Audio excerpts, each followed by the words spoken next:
In front of me is Motorola Moto G 2025, and today I would like to show you how you can operate vibration settings. Begin by opening Settings and scrolling to click on Sound and Vibration.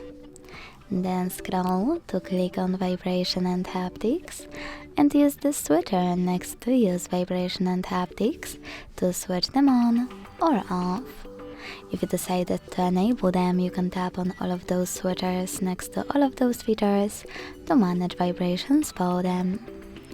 Then go back, scroll again and click on those switchers next to charging sounds and vibration. Always show icon when in vibrate mode, and vibrate for answered calls to enable or disable those as well.